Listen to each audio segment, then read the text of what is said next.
بسم اللہ الرحمن الرحیم السلام علیکم ورحمۃ اللہ وبرکاتہ۔ میں محمد اسامہ سرسری آپ کی خدمت میں حاضر ہوں۔ اردو شاعری کورس کلاس نمبر 24 ہے۔ بہت سے دوست پوچھتے ہیں کہ کیسے پتہ چلتا ہے کہ اردو میں کون سا لفظ کس زبان سے آیا ہے۔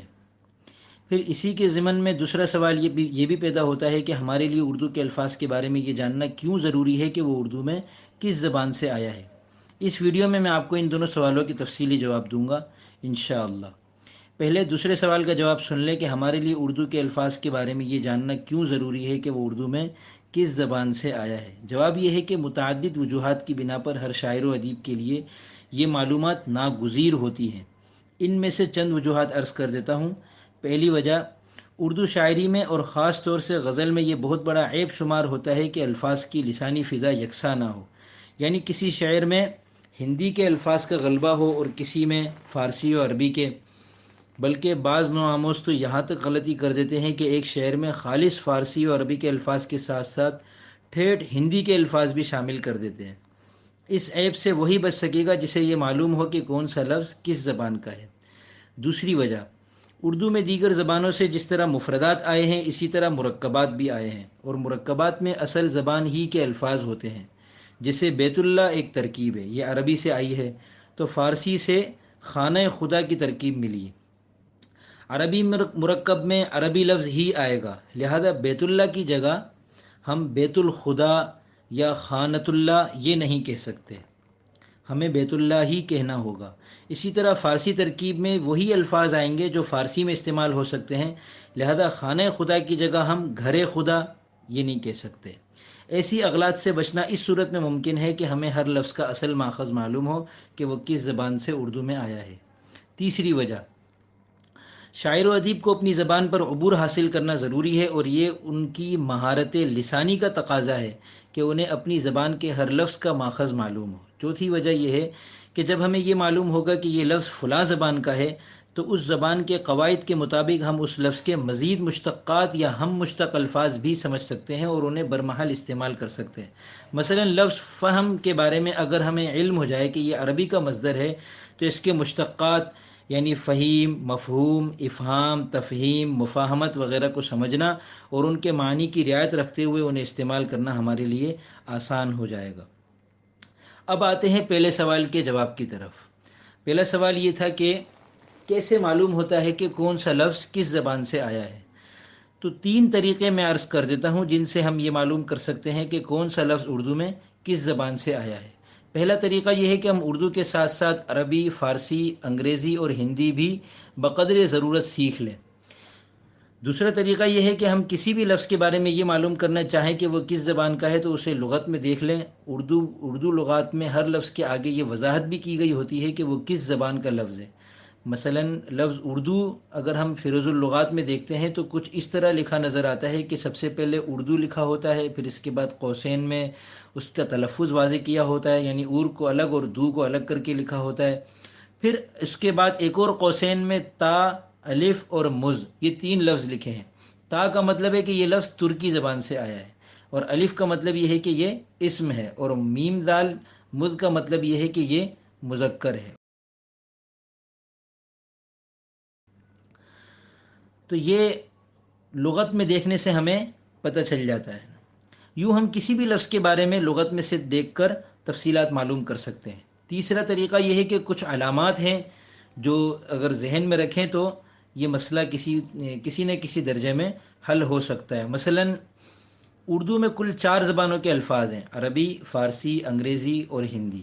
ویسے تو اور بھی بہت سی زبانوں کے الفاظ ہیں مگر ان سب کو ہم ہندی میں شمار کر سکتے ہیں۔ اب ان 4 میں سے معلوم کرنے کا طریقہ یہ ہے کہ انگریزی کا لفظ تو عام طور پر سب کو معلوم ہوتا ہے، اس لیے اس کی کوئی علامت بتانے کی چندہ ضرورت نہیں ہے۔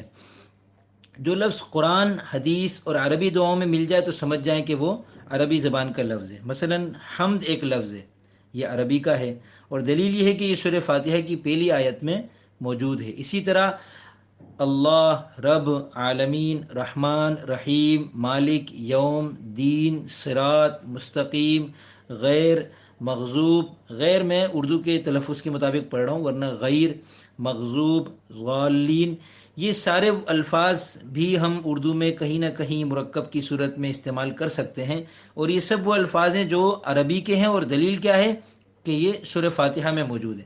تو اسی طرح جتنا قرآن ہمیں یاد ہو، جتنی صورتیں یاد ہوں، جتنی دعائیں یاد ہیں، جو حدیثیں ہمیں یاد ہیں، ہم یہ دیکھ لیں کہ یہ لفظ ان میں سے کہیں آیا ہے کہ نہیں آیا، اگر آیا ہے تو ہم سمجھ جائیں گے کہ یہ عربی زبان کا لفظ ہے، تو یہ ایک نشانی ہو گئی۔ اب رہ گئی دو زبانیں، فارسی اور ہندی۔ اردو زبان کے تمام حروف جیسے کا، کی، کے، کو، میں، سے، پر، تک، تو، لیے، نے، ہاں، نہیں، پھر وغیرہ، یہ سب کے سب ہندی کے ہیں۔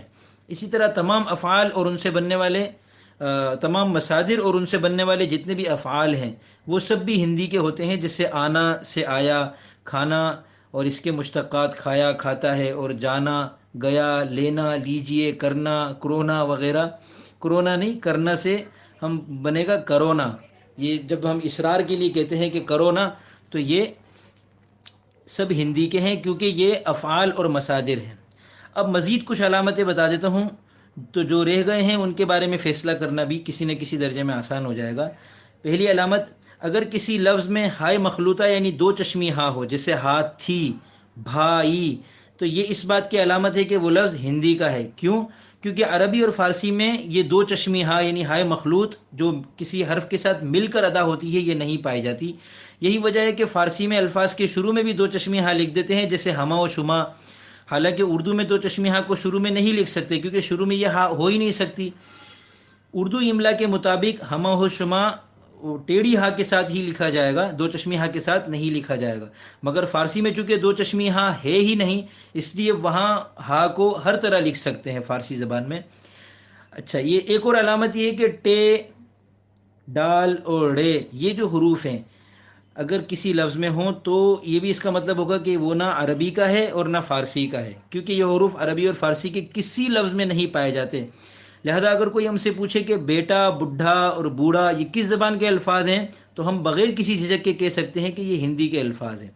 اسی طرح اگر کسی لفظ کے اندر پے، چے، تین نقطے والا یہ، گاف، نون غنہ اور بڑی یہ، ان میں سے کوئی حرف ہو تو وہ عربی کا ہو ہی نہیں سکتا، کیونکہ عربی زبان میں یہ حروف ہیں ہی نہیں۔ آج کل کے عرب لوگ قالا کو گالا اور جدہ کو گدا اگر کہتے ہیں تو اس کا کوئی اعتبار نہیں ہے۔ ایسے ہی جیسے بعض ہندی لوگ پھر کی جگہ پھر کہہ دیتے ہیں، راضی کی جگہ راجی کہہ دیتے ہیں، تو وہ عوام کا بگاڑ ہے لفظوں کا۔ لہذا اگر کوئی ہم سے پوچھتا ہے کہ پدر، گرچہ، زیالہ، اگر، جاں اور گاہے یہ اس جیسے الفاظ یہ کس زبان کے الفاظ ہیں، تو ہم کہہ سکتے ہیں کہ یہ کم از کم عربی زبان کے تو ہرگز نہیں، کیونکہ عربی میں یہ حروف یعنی پے، چے وغیرہ نہیں پائے جاتے۔ اب یہ لفظ یا تو فارسی کا ہے یا ہندی کا ہے۔ پھر مسلسل غور کرتے رہنے اور لغات بینی کرتے رہنے سے ہمیں اردو کے ایک ایک لفظ کے بارے میں یہ علم ہو جائے گا کہ وہ کس زبان سے اردو میں آیا ہے۔ تو دوستو، آج کی ویڈیو میں الحمدللہ اس سبق کے اندر ہم نے بہت اہم بات کو سمجھ لیا۔ اللہ کرے کہ اس سے کسی کا فائدہ ہو جائے، تو اس سے دعاؤں کی خصوصی درخواست ہے، اور انشاءاللہ مزید جو باتیں رہ گئی ہیں وہ آئندہ ویڈیوز میں پیش کرتا رہوں گا۔ السلام علیکم ورحمۃ اللہ وبرکاتہ۔